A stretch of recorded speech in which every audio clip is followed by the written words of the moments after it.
नमस्ते, म mamTA तपाईलाई मेरो च्यानलमा स्वागत छ। र आज मैले चाहिँ स्मोकी आई कसरी गर्ने देखाउँदैछु र आज चाहिँ मैले मेरो फेसहरु सबै गरि भइसकेको छु पहिला नै। आज चाहिँ म खाली तपाईलाई स्मोकी आई कसरी गर्ने मात्रै देखाउँदैछु र सबैभन्दा पहिला चाहिँ म मेरो आँखा प्राइम गर्छु अनि त्यसपछि मेरो आँखालाई सेट गर्छु। म मेरो चाहिँ revlon को काजल लिँदैछु र त्यसमा चाहिँ मेरो आइलिड अथवा मेरो फोल्ड भएको भागमा चाहिँ revlon को काजल लिन्छु अनि त्यसपछि पेन्सिल ब्रसले चाहिँ स्मज गर्दैछु।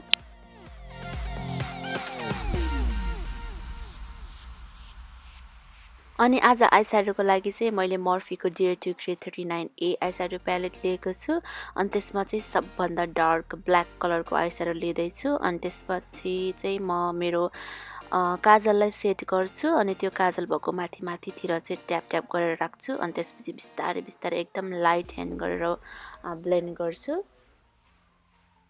ओके, अब चाहिँ त्यो कलरलाई एकदम राम्रोसँग ब्लेन्ड गर्दा गोलो गोलो अगाडि पछाडि गर्दै ब्लेन्ड गर्ने अनि अलिक माथि सार्दै लैजाने कलरलाई। तर हाम्रो आँखाको हड्डी अथवा हाम्रो क्रिस भन्दा अलिक तलसम्म मात्रै लग्ने, किनभने हामीले अब हाम्रो क्रिस कलर पनि एड गर्नुपर्छ नि त। अब चाहिँ क्रिस कलरको लागि चाहिँ म अघिकै eyeshadow प्यालेटबाट यो ओरेन्ज कलरको eyeshadow लिँदैछु र त्यसपछि चाहिँ दुईटै कालो र ओरेन्जलाई चाहिँ दुईटै एकदमै राम्रोसँग ब्लेन्ड गर्छु।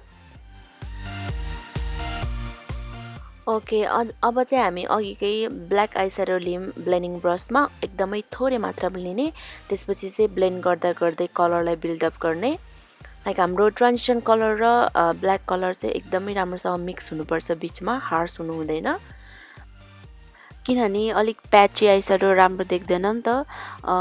कुनै पनि आई मेकअपमा अथवा eyeshadow लगाउँदाखेरि चाहिँ ब्लेन्डिङ चाहिँ एकदमै इम्पोर्टेन्ट हुन्छ। ब्लेन्डिङ राम्रोसँग गर्यो भने चाहिँ आई मेकअप एकदमै राम्रो देखिन्छ है। सो अब चाहिँ हामी ब्लेन्डिङ गर्दै जाऊँ जबसम्म हाम्रो दुईटै आँखा चाहिँ एउटै देखिँदैन।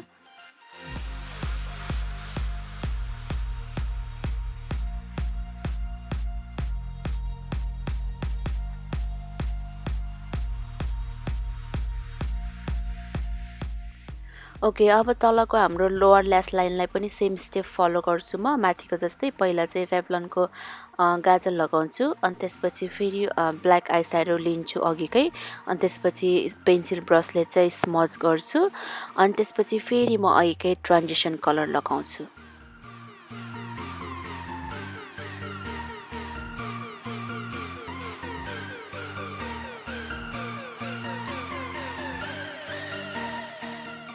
सो अब चाहिँ ब्राउ बोन र इनर कर्नर हाइलाइट गरौँ। त्यसको लागि चाहिँ मैले बेनिफिट कस्मेटिकको हाइलाइटर लिएको छु।